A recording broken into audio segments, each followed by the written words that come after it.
இந்து சமய அறநிலையத்துறை சார்பில் சென்னை கீழ்ப்பாக்கத்தில் நடைபெற்று வரும் அனைத்துலக வள்ளலார் மாநாட்டில் முதலமைச்சர் மு க ஸ்டாலின் உரையாற்றுகிறார். பார்க்கலாம்.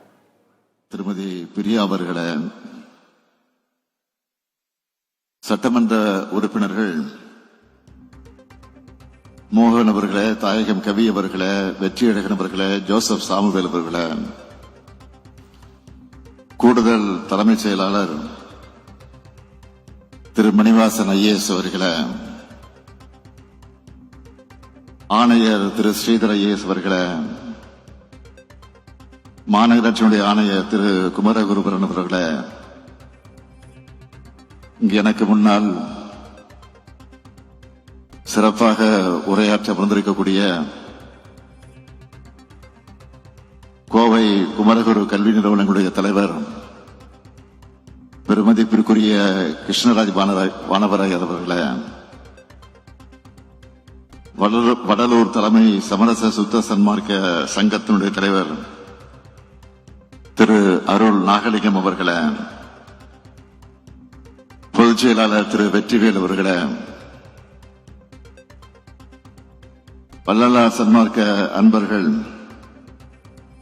சுவாமி பத்மேந்திர அவர்களே, திரு சண்முகமூர்த்தி அவர்களே, திரு ராமபாண்டரங்கன் அவர்களே, டாக்டர் செல்வ மாதரசி அவர்களே, திரு அறிவழகன் அவர்களே, திரு செல்வகுமார் அவர்களே, இந்த அமைப்புகளை சார்ந்த நிர்வாகிகளே, சிறப்பு விருந்தினராக பங்கேற்று சிறப்பித்துக் கொண்டிருக்கக்கூடிய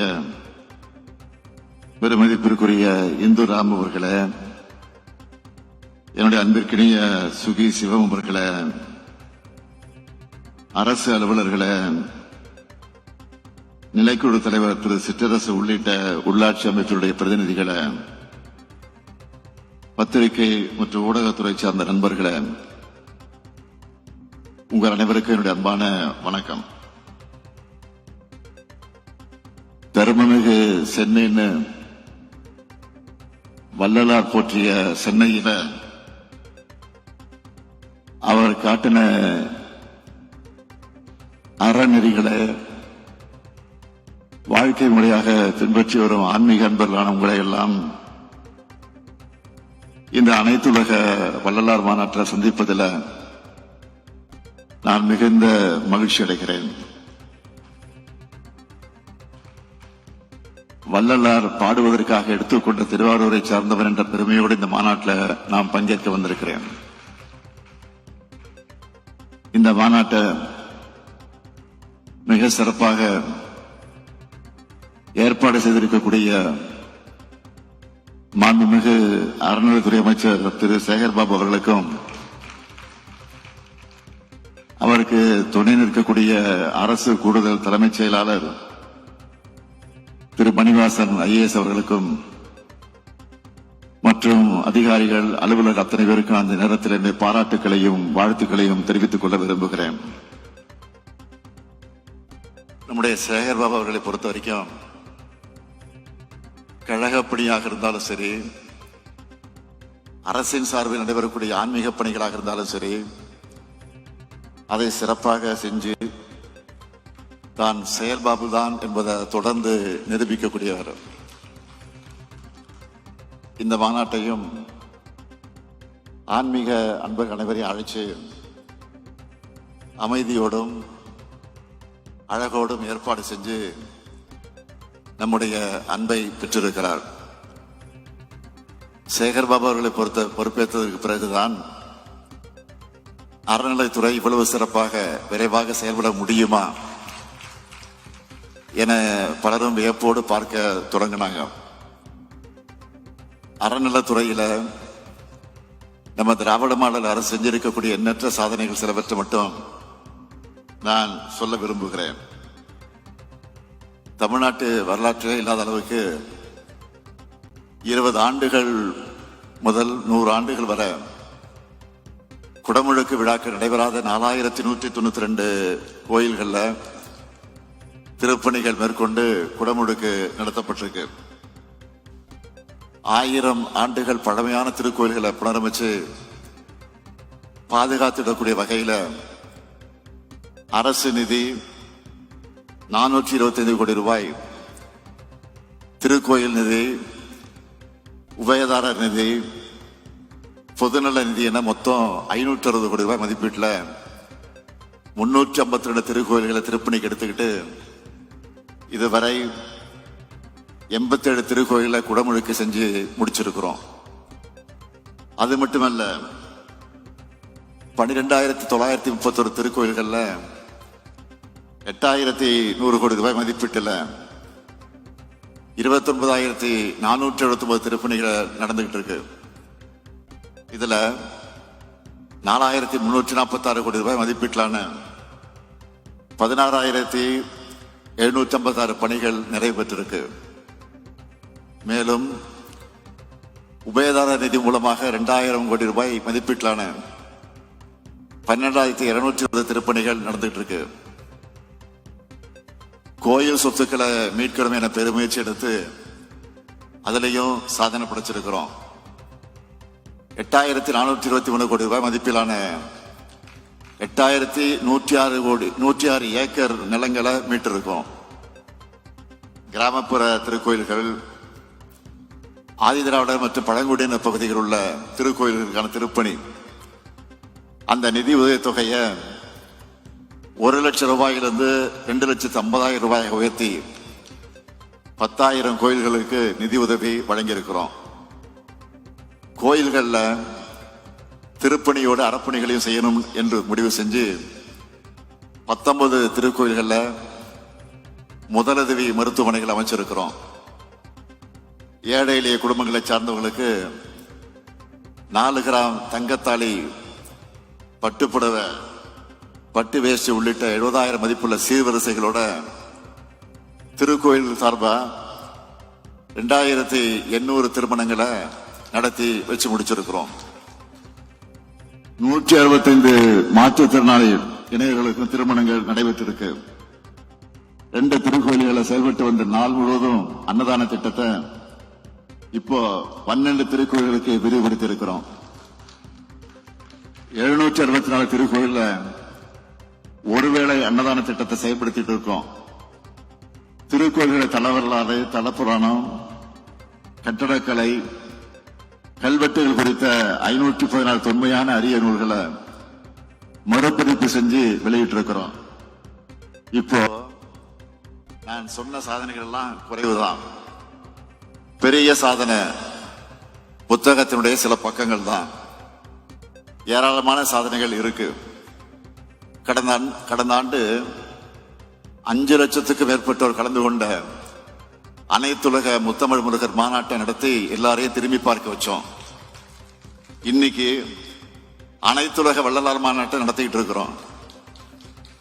வள்ளலார ஏன் நாம் உயர்த்தி பிடிக்கிறோம் என்றால், வாடிய பெயரை கண்டபோதெல்லாம் வாடினேன் என்று சொல்லி உலகைக்கு தனிப்பெரும் கருணை என்ற அன்பு வழியை போதித்தவர் வள்ளலார் அவர்கள்.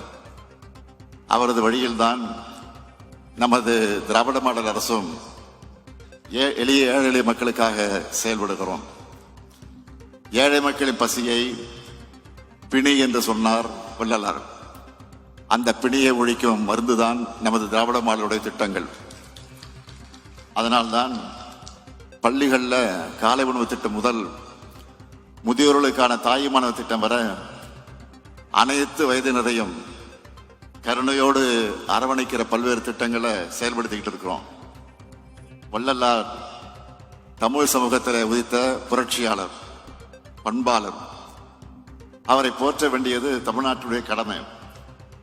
என்னுடைய பேச்சுகள்லையும் சமூக வலைத்தள பதிவுகள்லையும் வள்ளலாரை நிறைய நான் மேற்கோள் காட்டியிருக்கிறேன். வள்ளலாரின் கோட்பாடுகளை மேற்கோள் காட்டுவது மட்டுமல்ல, அவற்றை செயல் வடிவத்தில் நடைமுறைப்படுத்திட்டு இருக்கிறோம். அவற்றையெல்லாம் சுருக்கமாக சொல்லணும்னா, தலைவர் கலைஞருடைய ஆட்சி காலத்தில் சென்னையில் வள்ளலார் வாழ்ந்த பகுதிக்கு வள்ளலார் நகர்னு பேர் வச்சார். அந்த வள்ளலார் நகர் பேருந்து நிலையத்தை 10 கோடி ரூபாய் செலவில் புனரமைச்சிருக்கிறோம்.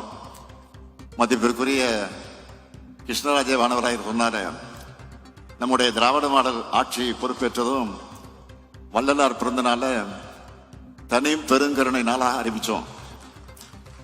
வள்ளலாரின் 200வது பிறந்த நாள் தர்மசாலை நிறுவப்பட்ட 156வது ஆண்டு தொடக்கம், ஜோதி தரிசனம் காட்டுவித்த 152வது ஆண்டு ஆகியவற்றை இணைச்சு 2022 அக்டோபர்ல இருந்து 2021 அக்டோபர் வரை தொடர்ச்சியா ஓராண்டு காலம் 30 விழாக்களை கொண்டாடணும்.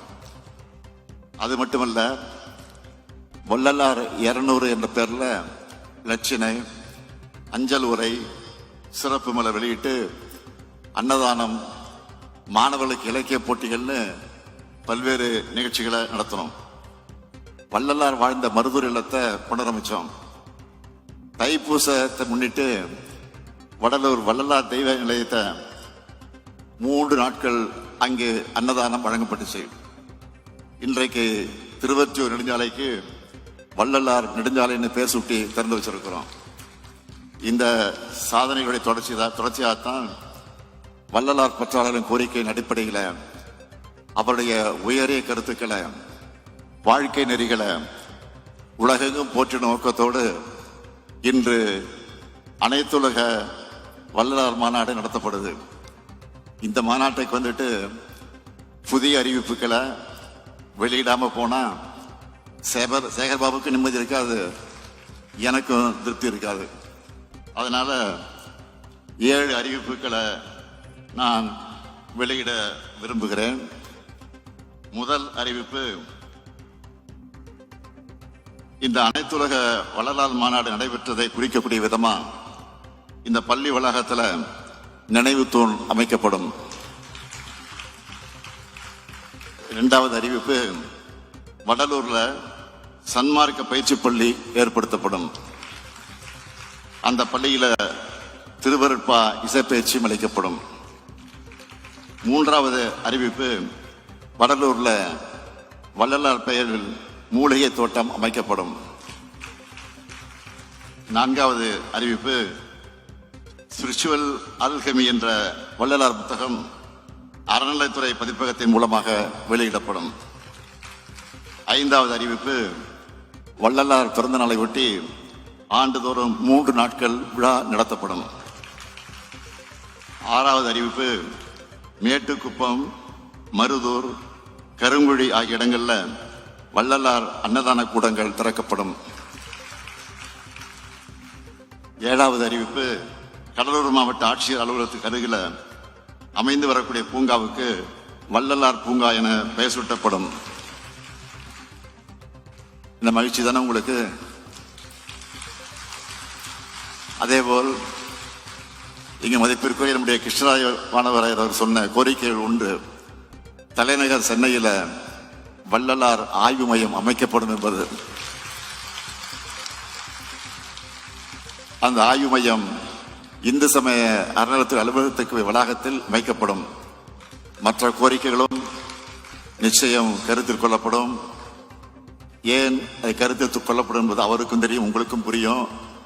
எனவே இந்த மாநாட்டு மூலமாக வள்ளலாரை பற்றி இளைய தலைமுறைக்கு சுருக்கமாக அறிமுகப்படுத்தணும்னா, அன்பின் வழியாக சமத்துவத்தை, உயிர்கள் மீதான கருணைய தமிழ் சமூகத்தின் வழியா இந்த உலகத்துக்கு எடுத்துரைத்த பேரன்பின் வடிவம்தான் வள்ளலார் அவர்கள்.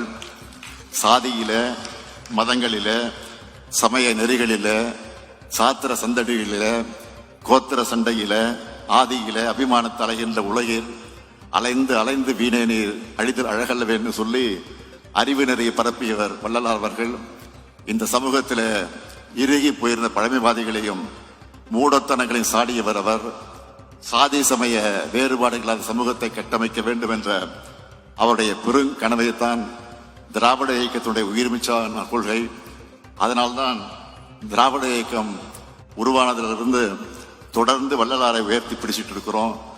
ஆமாம், திருமுறை பாடல்களை தொகுத்து ராமலிங்கர் பாடல் திரட்டு என்ற நூலை 1940 வெளியிட்டவர் தந்தை பெரியார். இன்னும் ஒரு படி மேலே போய் தமிழர்கள் முன்பு பெரியார் ஒரு கேள்வியை முன்வைச்சார். தந்தை பெரியார் என்ன கேட்டார் தெரியுமா? வடநாட்டு சாமியார்களை போற்று தமிழனே, வடலூர் வள்ளலார் எந்த விதத்தில் தாழ்ந்தவர்னு கேட்டார். இதையெல்லாம் உணர்ந்துதான் வள்ளலாரின் கொள்கைகளை சமுதாய களத்தில் தந்தை பெரியார் பரப்புரை செய்தார்னு தவ திரு குன்றக்குள் அடிகளாரே சொல்லி இருக்கிறார். அந்த வழியிலே தான் சமத்துவத்தையும் சமூக நீதியையும் நிலைநாட்ட நம்முடைய அரசு, எங்களுடைய கோட்பாடு எல்லாருக்கும் எல்லாம் என்றவருடைய சிந்தனையின் செயல் வடிவம் தான்.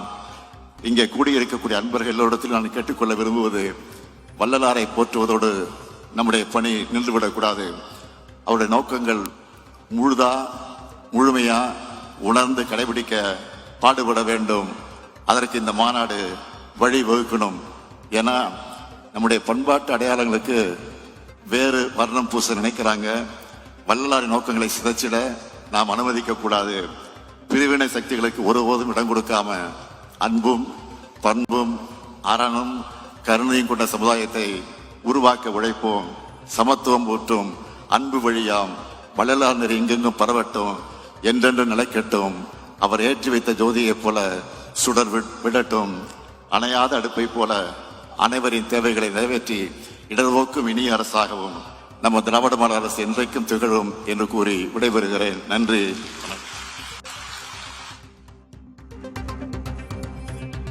அனைத்துலக வள்ளலார் மாநாட்டை துவக்கி வைத்து முதலமைச்சர் மு.க.ஸ்டாலின் பேசிய காட்சிகளை பார்த்தோம். இந்த மாநாட்டில் இந்து சமய அறநிலையத்துறையினுடைய பல்வேறு திட்டங்களை எடுத்துரைத்தார்.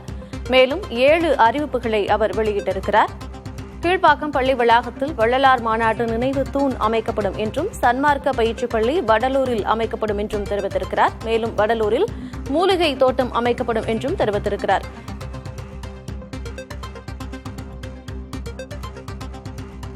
சென்னையில் வள்ளலார் ஆய்வு மையம் அறநிலையத்துறை அலுவலக வளாகத்தில் அமைக்கப்படும் என்ற அறிவிப்பினையும் வெளியிட்டிருக்கிறார் முதலமைச்சர் மு.க.ஸ்டாலின். சென்னையில் அனைத்துலக வள்ளலார் மாநாட்டை துவக்கி வைத்து முதலமைச்சர் மு.க.ஸ்டாலின் பேசிய காட்சிகளை பார்த்தோம்.